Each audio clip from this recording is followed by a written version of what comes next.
Hello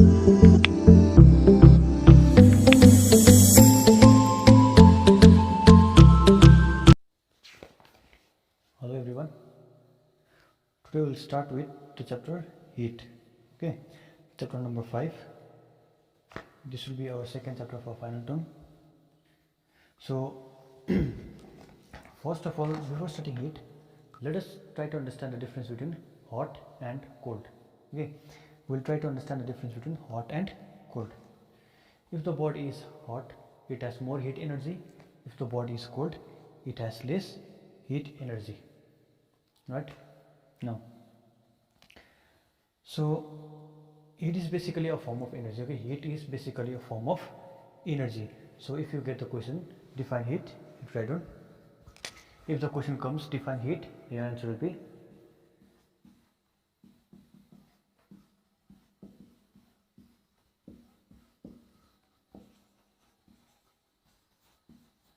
heat is a form of energy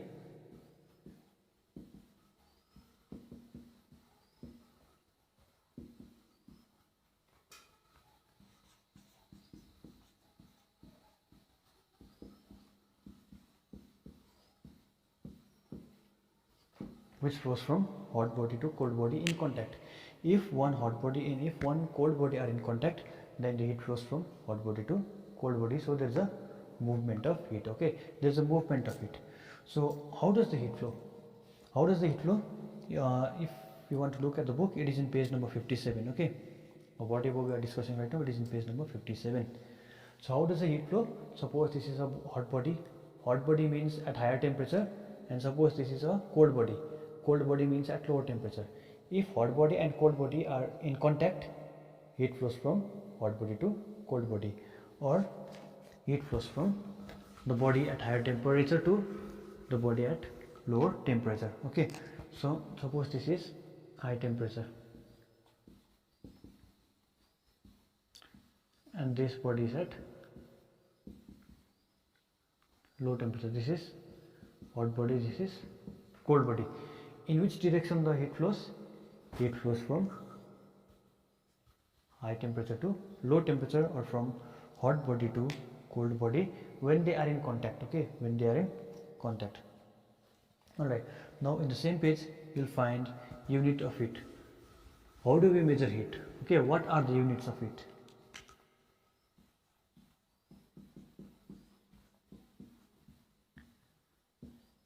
Unit of heat. SI unit of heat is joule. Okay, SI unit of heat is joule. Let it be small j and let it be capital J. And CGS unit of heat is arc. CGS unit of heat is arc. There is one more unit of heat. Okay, the most common unit of heat is calorie. You can just say CAL, cal. Okay, calorie. So basically we use three units of heat. SI unit of heat is joule, CGS unit is arc, and one more unit is there, it is called calorie. Okay, if you want to look at the definition for calorie in your book in page number 57, it says a calorie is defined as the amount of heat energy required to raise the temperature of 1 gram of water by 1 degree Celsius. Okay, now what is it trying to say? Suppose I have a water and its mass is 1 gram. I have a water and its mass is 1 gram. Okay, and I want to raise its temperature. I want to raise its temperature by 1 degree Celsius. Okay, how to raise the temperature of water? Of course by heating. Okay, if I want to raise the temperature of this water, I have to heat it. Okay, so when I heat it, if the temperature rises by 1 degree, okay, if the temperature rises by 1 degree of this 1 gram of water, then that amount of heat will be called 1 calorie. Okay, so 1 calorie is the heat required to raise the temperature of 1 gram of water by how much? By 1 degree Celsius. Okay, this is about the unit of heat. And one very important question will come in class 7's examination. That question is, write down the relation between joule and calorie. Write down the relation between joule and calorie. If the question comes, your answer will be 1 joule equals to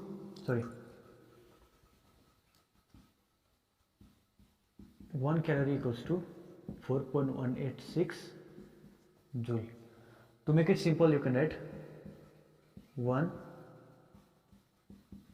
calorie equals to 4.2 joule. Both are correct. Okay, you can write either this one or this one. This is the relation between calorie and joule, and it is very important question for class 7 in examination point of view. Okay, now we'll move on to page number 58. Sources of it.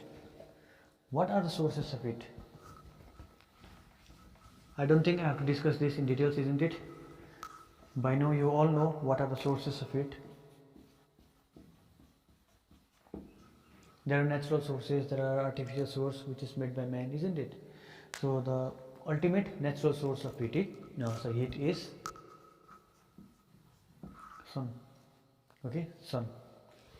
The ultimate source or the natural source of our heat is sun. And what are the other sources of heat? We get heat from electricity, isn't it?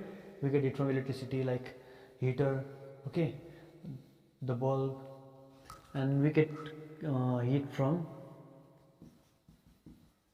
fire. If we burn wood, we get heat. Okay, and there are many other examples: hot water, okay, hot coffee, those things. Okay, so we have many sources of heat.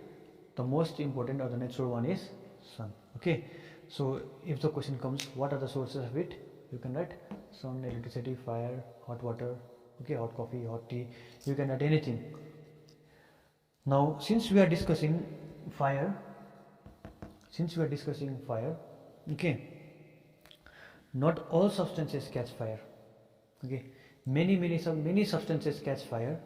Some of them catch fire easily, some of them does not catch fire at all, some of them requires time to catch fire. Okay, so we divide or we separate substances on the basis of their catching power of fire. Okay, number one, it is in same page 58. Inflammable substance,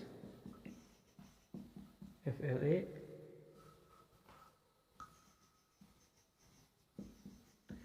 Inflammable means they gets burned or they catches fire very easily. Okay, inflammable substance catches fire very easily. Okay, that's why if we are working with any inflammable substances, we should be very cautious. Okay, and we should try to keep it away from direct sunlight, or we should try to keep it away from the fire as much as possible. For example, petrol, kerosene, LPG gas, okay, not LPG gas but LPG, liquefied petroleum gas. So these are the substances which catches fire very easily. Okay, so they are called inflammable substance. Inflammable, look at this word in. Now next category is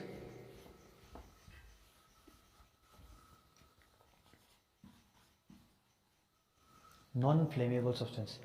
So as the name suggests, non-flammable substance are those substances which does not catch fire easily. Example, stone, isn't it? Brick, wood. These substances does not catch fire that easily. Okay, so let's omit wood, let be water. Okay, these are the substances which does not catch fire easily, so or they does not catch fire at all, to be precise. So they are called non-flammable substances. Okay, and we talk about the safety measures. Okay, what are the safety measures? What are the precautions we should take to save ourselves from fire, to save our relatives from fire? Okay, there are many precautions, there are many drills you need to do. Okay, to stay away from the fire, to save people from fire. Those are, any inflammable substances should be kept away from the direct sunlight. Okay, should be kept away from the source of heat. Okay, and the gas, the leakage in the LPG cylinder should be checked regularly. These all are the safety measures. Okay, I want you all to go through that section properly. Okay. Now comes the next section. It's in page number 59. Effects of heat. What are the effects of heat? What are the ultimate results? Okay, if we are exposed to it, or if any substance is exposed to it, we will learn that. Okay, there are many effects of it. Okay, which you all know. If I don't say right now, then also you will know what are the effects of it, isn't it? Change in temperature. The most basic one is number one, change in temperature.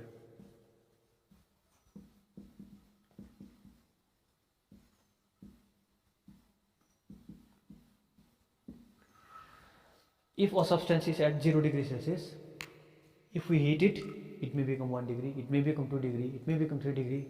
Okay, so the change in temperature is result of the heat. Suppose I have a water at 10 degrees Celsius. I have a water at 10 degrees Celsius. I keep it in the stove. I light the stove, and the water starts getting heated. Okay, ultimately when the water boils, its temperature will be 100 degrees Celsius, isn't it? So temperature of water is rising. Okay, this rise in temperature is because of heat. So this is one effect of heat, change in temperature. Number two,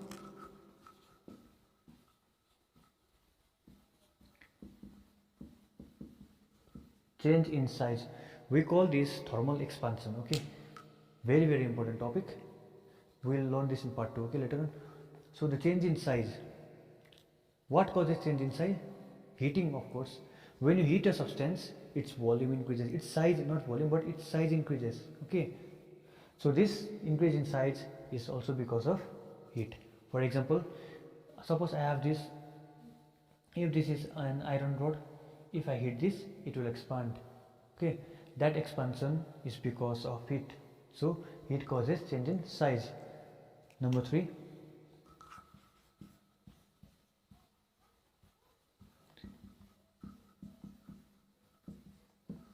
change in state. Heat causes change in state. For example, if I have a lump of ice, if I heat it, it will turn into water, isn't it? If I again heat water, it turns into vapor. Okay, so there is a change in state because of heat. Okay, so when we heat a substance, its state changes, and these three are the effects of heat. Okay, change in temperature, change in size, and the change in state. So if the question comes, what are the three effects of heat? Better, the three effects of heat are change in temperature, change in size, and change in state. Okay, and we will learn these three things one by one. Okay, now first let us go to change in temperature.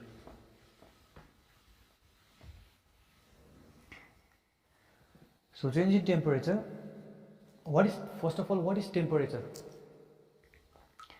Temperature is the thermal condition of a body which determines the hotness or coldness of a body. Okay, and in page number 59, it is in page number 59 in your book, the definition of temperature is the measure of degree of hotness or coldness of a body is called its temperature. Okay, if the body is hot, temperature is high. If the body is cold, temperature is low. So that hotness or coldness of a body is measured by a parameter called temperature. Okay, now what are the units of temperature? Generally we measure temperature in three different scales. Okay, you all know this. I know you already have studied this, and you all know this by heart. That's why I'm going a little bit fast. Okay, the three scales of temperature are: number one, Celsius,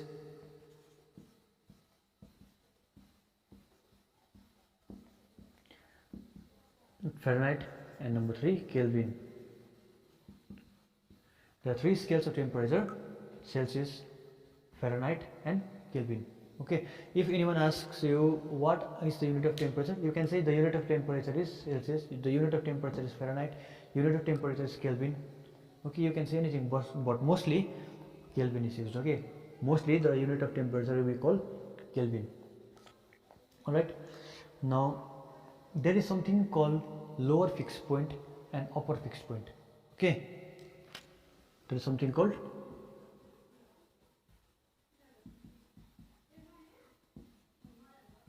lower fixed point and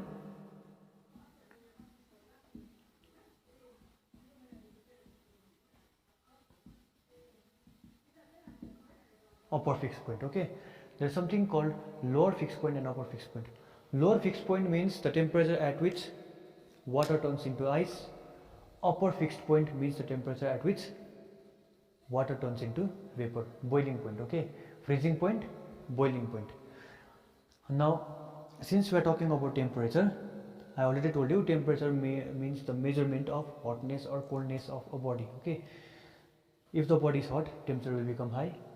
If the body is cold, temperature will become low. And there are three scales of measurement of temperature. We measure temperature in three different scales, and we can say three different units. They are Celsius, Fahrenheit and Kelvin. Okay, now what is the difference between them? The difference is lower fixed point and upper fixed point. Lower fixed point means freezing temperature, upper fixed point means boiling temperature. Okay, for Celsius, lower fixed point is 0 degrees Celsius, upper fixed point is 100 degrees Celsius. For Fahrenheit, lower fixed point is 32 Fahrenheit, upper fixed point is 212 Fahrenheit. For Kelvin scale, lower fixed point is 273 Kelvin, upper fixed point is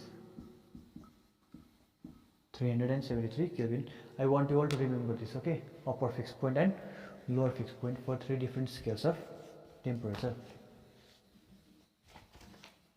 Right. Now we are in a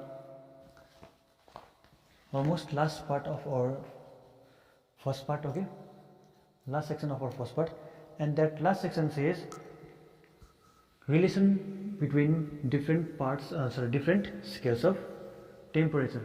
The book says in page number 60, 61, conversion of Celsius to Fahrenheit, conversion of Celsius to Kelvin. Okay, and these numericals are important for, these formula are important for our numericals. Okay, after this we will be doing one small numerical, and I want you to remember two formula. Number one, copy this. Okay, copy this. If you want to convert degree Celsius to Kelvin, okay, add 273. If you want to convert degree Celsius to Kelvin, add 273. Similarly, if you want to convert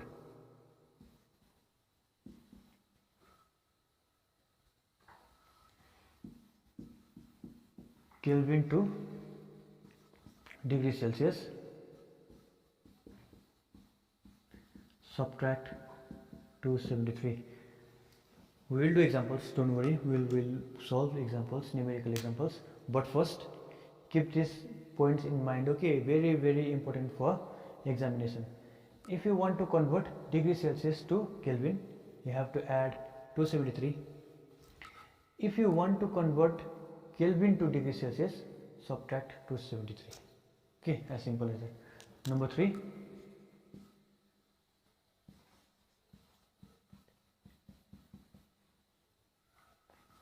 okay, I'm not trying to listen. Number 3, I'll write down degree Celsius to Fahrenheit. Okay, degree Celsius to Fahrenheit or Fahrenheit to degree Celsius, you do C by 5 equals to F minus 32 by 9. This is the formula. Okay, this is the formula for converting Celsius to Fahrenheit. C by 5 equals to F minus 32 by 9. Remember this formula, very, very important. C by 5 equals to F minus 32 by 9. This formula is used when we convert Celsius to Fahrenheit or from Fahrenheit to Celsius. I will do 3 examples, okay, or 1 or 2 examples. Rest you will be given as a homework. You have to complete that. Okay. Alright, let's check few examples. First I'll go with a simple one.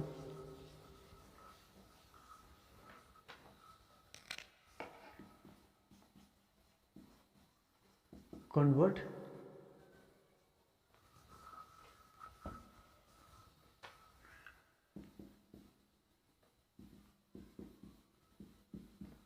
convert 27 degrees Celsius into Kelvin. Okay, convert 27 degrees Celsius into Kelvin. Now look at the note. What did that note say? The note said if you want to convert Celsius into Kelvin, add 273. Okay, so first we'll write down given T equals to 27 degrees Celsius. We are writing given. Okay, now therefore Kelvin equals to, therefore T Kelvin equals to, write like this. Okay, therefore T Kelvin equals to T plus 273, or T Kelvin equals to, okay, don't write T Kelvin, just write in T. Therefore T equals to small t plus 273. Because why I am doing this? Because the note already said Celsius to Kelvin add 273. Okay, we are taking this small t to be 27 degrees Celsius. Therefore capital T is add 273. You will get 27 plus 273 equals to T equals to 300 Kelvin. Simple. See, we just added 27 to 273. Okay, now this is your example number 1. Now example number 2.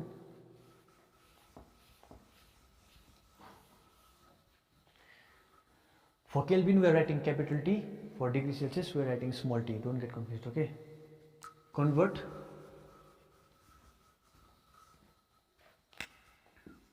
(400) Kelvin into degree Celsius. Now convert 400 Kelvin into degree Celsius. Now the point said to from Kelvin to degree Celsius subtract 273. Okay, given Kelvin scale we have 400 Kelvin. Therefore T equals to, subtract 273 equals to 127 degrees Celsius. Therefore our temperature in Celsius scale is 127 degrees Celsius. So Kelvin to degree Celsius subtract 273. I hope you understood this.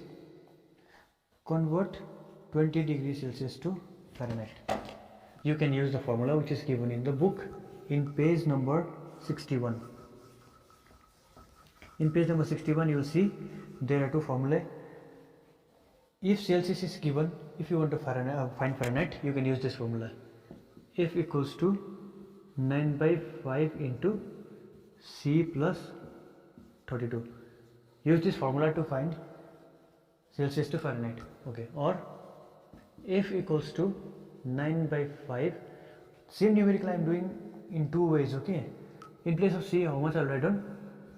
220 plus 32.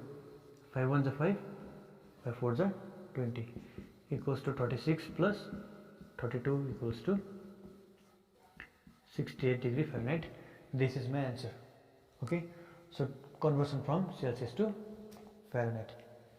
Similarly, if you want to convert from Fahrenheit to Celsius, okay, use the formula which is given in the book in same page 61 degrees Celsius. Okay, before that I will be doing one example. Convert 95 degree Fahrenheit to degree Celsius. Convert 95 degree Fahrenheit to degree Celsius. Okay, to do this use the formula C equals to 5 by 9 F minus 32. Okay, F is given, F is already given 95.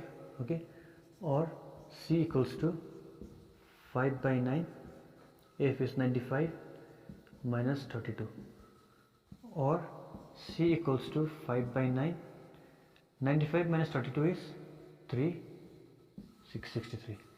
Cancellation. 9 1s are 9, 9 7s are 63. Therefore C equals to 7 5s are 35 degree Celsius. This is how you convert from Fahrenheit to Celsius. Okay. If you are not understanding this, if you find any difficulty, then you can write down in the comment, or you can watch this video 2-3 times, then it will be easy for you. Okay. And I don't want you to skip this numerical. It is very important. Okay. Right.